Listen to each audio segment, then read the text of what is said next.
Welcome, dear listeners, to History with Herodotus on the Enlightenment. Today we embark on a fascinating journey through the ages, tracing the precursors, origins, and earliest history of this pivotal movement that would shape the course of human thought and civilization. Transport ourselves to the vibrant city of Paris in the 1630s, where the likes of René Descartes and Pierre Gassendi were laying the groundwork for the movement's emphasis on rational inquiry. We find ourselves strolling along the Seine, surrounded by the grandeur of Gothic architecture, as we make our way to the Palace of Luxembourg, where the French philosopher and mathematician Blaise Pascal would often engage in lively debates with his contemporaries. The year is 1637, and Descartes has just published his seminal work, Discourse on the Method, which would become a cornerstone of Enlightenment thought. In this treatise, Descartes laid out his famous statement, "I think, therefore I am," which would become a rallying cry for the movement's emphasis on individualism and intellectual autonomy. As we continue our journey through the earliest history of the Enlightenment, we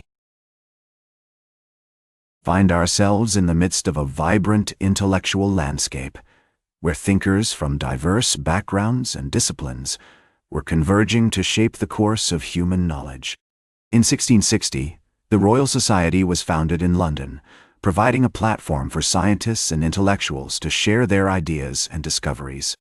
This institution would play a significant role in shaping the Enlightenment's values and ideals, as it brought together luminaries such as Isaac Newton, Robert Hooke, and Edmund Halley. In the Netherlands, the likes of Baruch Spinoza and Hugo Grotius were making significant contributions to the development of modern philosophy and international law. Spinoza's Ethics, published in 1677, would become a seminal work in the history of philosophy, as it laid out a comprehensive system of ethics and metaphysics that would influence thinkers for centuries to come. As we explore the historical context of the Enlightenment's emergence, we must also consider the role of institutions such as the University of Oxford, with its long tradition of scholarship and intellectual inquiry. In the 1650s, the university was a hotbed of intellectual activity, as thinkers such as John Locke and Robert Boyle were developing new ideas about the nature of reality and the human condition. The Dutch Republic, with its tolerant and cosmopolitan society, was another hub of intellectual activity that contributed to the emergence of the Enlightenment. The city of Amsterdam, in particular, was a center of learning and culture, as it attracted scholars and intellectuals from across Europe. In 1683, the University of Amsterdam was founded, providing a platform for the dissemination of knowledge and ideas that would shape the course of human history. As we delve deeper into the earliest history of the Enlightenment, we find ourselves at the threshold of a new era, where reason, curiosity, and innovation would forever change the face of human history. We see the likes of Pierre Bayle, a French philosopher and historian, who was instrumental in shaping the movement's emphasis on critical thinking and skepticism. His Dictionnaire historique et critique, published in 1697, was a seminal work that laid the groundwork for the Enlightenment's values and ideals. As we conclude our exploration of the Enlightenment's earliest history, we are poised to enter a new phase of the movement's development, where the likes of Voltaire, Rousseau, and Kant would take center stage, shaping the trajectory of modern thought and civilization. Join me, dear listeners, as we venture forth into the heart of this extraordinary era, where the boundaries of human knowledge and understanding were pushed to new heights, and the course of human history was forever altered. Welcome back to History with Herodotus on the Enlightenment. As we continue our journey through the ages, we now find ourselves at the pinnacle of this extraordinary movement, where reason, individualism, and intellectual curiosity reached unprecedented heights. We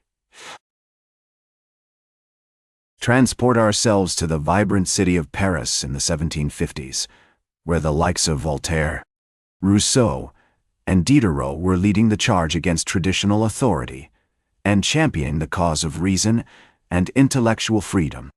The year is 1751, and the first volume of Diderot's groundbreaking encyclopedia has just been published, marking a significant milestone in the dissemination of knowledge and ideas that would shape the course of human history. As we stroll through the streets of Paris, we find ourselves surrounded by the grandeur of Rococo architecture.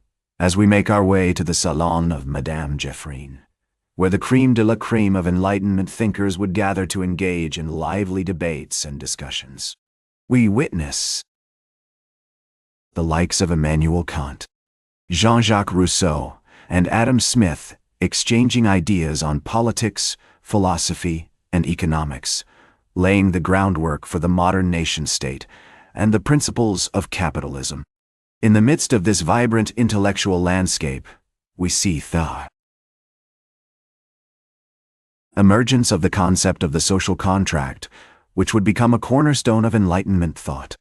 The idea that individuals voluntarily surrender some of their natural rights in exchange for protection and stability under a governing authority would shape the course of modern politics and inform the development of constitutional governments. As we explore the historical context of the Enlightenment's high point, we must also consider the role of institutions such as the University of Edinburgh, which was a hotbed of intellectual activity during this period. Thinkers such as David Hume and Adam Smith were developing new ideas about human nature, morality, and economics that would influence thinkers for centuries to come. The American colonies, with their unique blend of Puritanism and Enlightenment values, were also an important hub of intellectual activity during this period. We see the style likes of Benjamin Franklin, Thomas Jefferson, and John Adams drawing upon Enlightenment principles to shape the course of American history and inform the development of the United States Constitution. In 1762, Rousseau publishes his seminal work, The Social Contract, which would become a rallying cry for the French Revolution and shape the course of modern politics. We witness the emergence of the concept of general will, which posits that the collective interests of society should guide decision-making and inform the development of laws and institutions. As we conclude our exploration of the Enlightenment's high point, we are reminded of the profound impact this movement had on human history, from the emergence of modern nation-states to the development of constitutional governments. The Enlightenment's emphasis on reason, individualism, and intellectual curiosity has left an indelible mark on Western civilization. Welcome back to History with Herodotus on the Enlightenment. As we continue our journey through the ages, we now find ourselves in the midst of a complex and often tumultuous period that marked the decline of the Enlightenment. We transport ourselves to the late 18th century, where the Enlightenment's emphasis on reason, individualism, and intellectual curiosity is being challenged by a new wave of thinkers who emphasize emotion, imagination, and the beauty of nature. The likes of Johann Wolfgang von Goethe, Friedrich Schiller, and William Wordsworth are leading the charge against what they see as the cold, calculating rationality of Enlightenment thought. As we explore the historical context of this period, we must consider the impact of the French Revolution on the trajectory of modern thought and civilization. The Revolution's emphasis on liberty, equality, and fraternity had initially been inspired by Enlightenment principles, but it soon descended into chaos and violence, leading many to question the viability of the Enlightenment project. The Reign of Terror, which lasted from 1793 to 1794, saw the execution of thousands of people deemed enemies of the Revolution, including King Louis XVI and Queen Marie Antoinette. In the midst of this turmoil, we see the emergence of new philosophical currents that would challenge the dominance of Enlightenment thought. The German philosopher Immanuel Kant, who had been a key figure in the Enlightenment, is now developing his critiques of pure reason and practical reason, which would lay the groundwork for the development of German idealism. Meanwhile, the French philosopher Joseph de Maistre is developing his counter-Enlightenment ideas, which emphasize the importance of tradition, authority, and the role of the Catholic Church in shaping human society. As we delve deeper into this period, we also see the rise of nationalism and the emergence of new forms of identity politics. The Enlightenment's emphasis on universal reason and human nature is being challenged by a growing awareness of cultural and national differences. The likes of B. Johann Gottfried Herder and Johann Fichte are developing their ideas about the importance of language, culture, and national identity in shaping human experience. In 1796, the French philosopher and historian François-René de Chateaubriand publishes his influential work, Essays sur les révolutions, which marks a turning point in the decline of Enlightenment thought. Chateaubriand's emphasis on the importance of tradition, authority, and the role of the Catholic Church in shaping human society reflects a growing disillusionment with the Enlightenment project.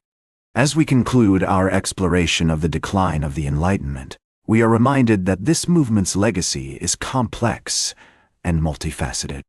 While it laid the groundwork for many of the advances of modernity, including democracy, human rights, and scientific progress, it also faced significant challenges from within and without. The rise of Romanticism, the emergence of new philosophical currents, and the impact of the French Revolution all contributed to a growing skepticism about the viability of Enlightenment thought. That's all for today's History with Herodotus. Remember to like, share, and subscribe. And until next time, remember that to understand the present, we must first understand the past.